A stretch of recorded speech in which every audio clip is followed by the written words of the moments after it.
Welcome to the Growth Pod. Today we're checking in one-on-one to share what I've learned from spending over $10 million on paid ads. I'm your host, Angela Frank. I'm a fractional CMO and founder with a track record of generating multi-million-dollar revenue for clients. In 2022, I founded the Growth Directive, a marketing consultancy that helps brands generate sustainable revenue through marketing. On the Growth Pod, I, along with some of the coolest experts in business, share tips designed to help you build a profitable business that you love. So, if you're like me and you love learning about how to grow your business more efficiently, you've come to the right place. Over the past 10 years, I've run a lot of ads. At this point, I think I've managed closer to $15 million in ad spend, but the title sounds catchier with 10 things from spending $10 million. And honestly, I could spend $100 million, and I don't think that these takeaways would change. I actually think that these takeaways will be even more important as the amount of ad spend that I spend increases. But before we get into this list, I want to share the most important thing when it comes to running ads, and it's that you need to trust in your own data and ignore what you see your competitors doing online. When you look at your competitors, it can be useful for inspiration, but it's highly unlikely that every ad that you see that they're running is working for them. Also, unless you know that the economics of their business is directly relatable to your own, it's unlikely that even if it is working for them, that it will work for you and generate profitable results. So that tees us up nicely for the first takeaway, which is ads aren't as profitable as you think that they are.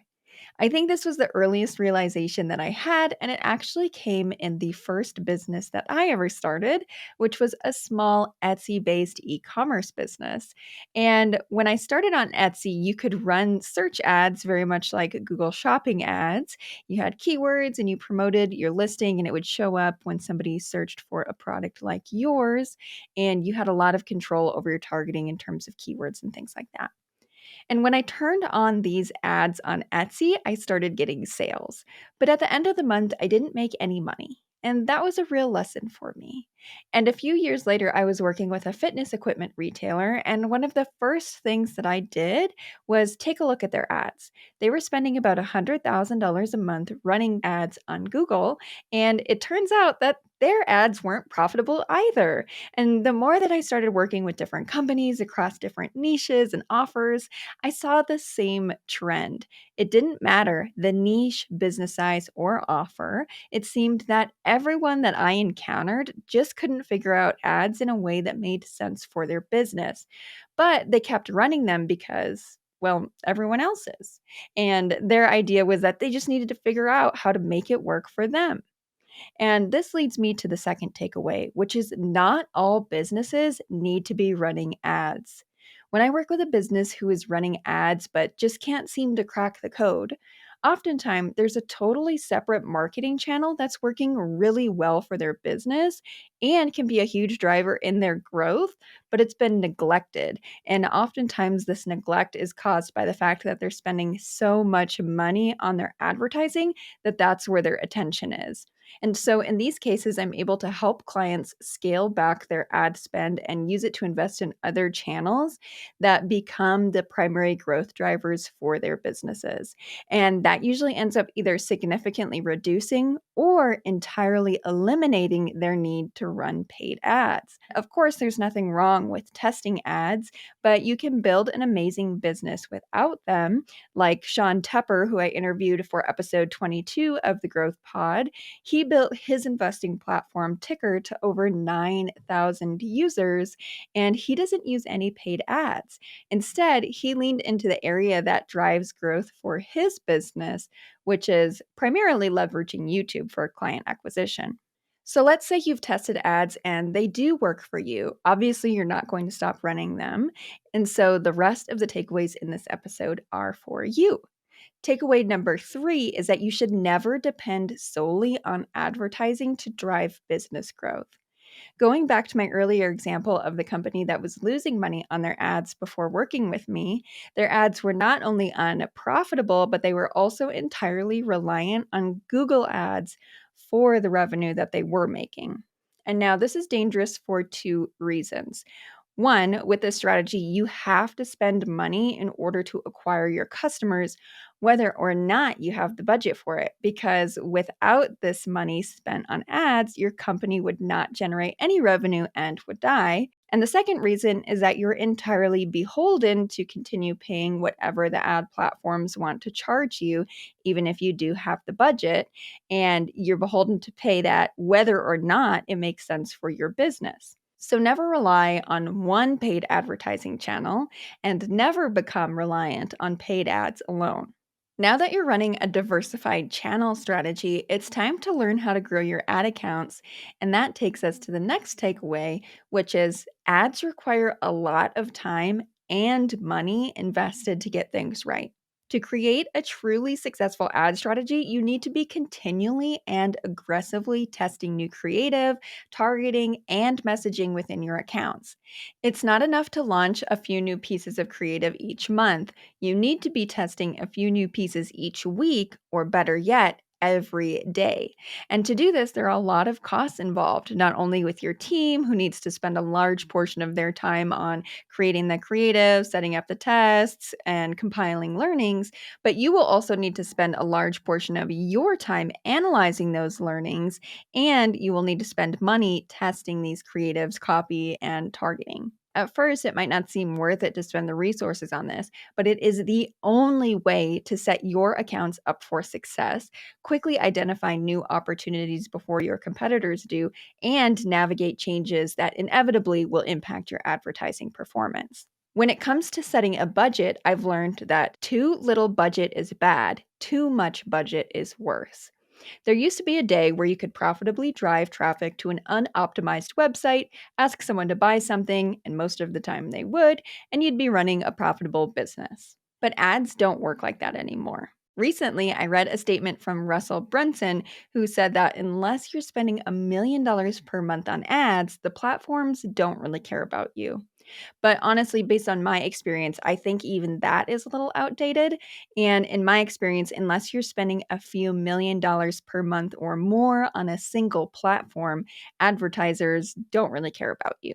So, what does that mean for your business? Well, you need to find the sweet spot for your budget. When you spend too little, your ads aren't going to be shown enough to generate profitable results for your company. But with too much budget, you also will not generate profitable results for your company. So, if you're comfortably spending $100,000 a month on ads and you just haven't figured out how to increase that budget without losing your efficiency, you may actually be in your sweet spot and you're better off focusing your resources elsewhere. The sixth takeaway that I've learned is creative and copy are more important than targeting. For the reasons mentioned above, it's important to continually test new creative and messaging to ensure that your ads are performing well. And these two things, creative and copy, are more important for you than the targeting for your ads. However, my seventh takeaway is that targeting is still important.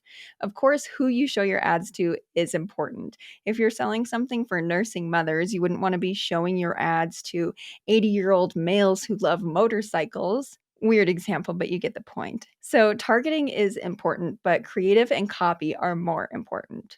Also, if something is working for you, ignore best practices. I've heard over and over and over again in my career, oh, well, that doesn't work anymore, when I'm sharing something that is very much working right now for one of my clients. Of course, it's important to pay attention to marketing trends and where it looks like your growth is going, but you need to value the data that you're generating while running your marketing and your ads higher than anything else that you see or hear. And the opposite is also true, right? Just because something is working for someone else doesn't mean it will work for you. Oftentimes, I will have strategies that work really well for one client, but it doesn't perform as well when we test it on another account. And this is because every business is different. Your offer is different, your economics are different, and your customers are different. This leads very nicely into the next takeaway, which is getting the basics right produces better results than growth hacking. Seriously, don't chase the shiny new thing in advertising without perfecting your creative and copy testing strategy. If you don't know what messaging attracts your ideal customers or the audience that best resonates with your ads, you're focusing on the wrong things by trying to growth hack your ads. Ads work well when they're well understood. And so if you don't understand your ads, start there first and nail the basics.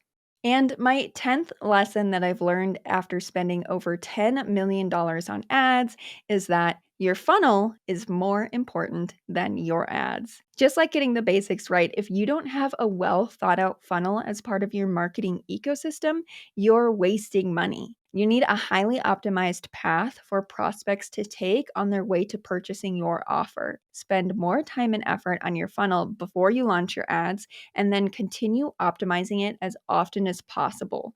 This way, your ads can generate as much revenue as possible while creating those profitable results for your business.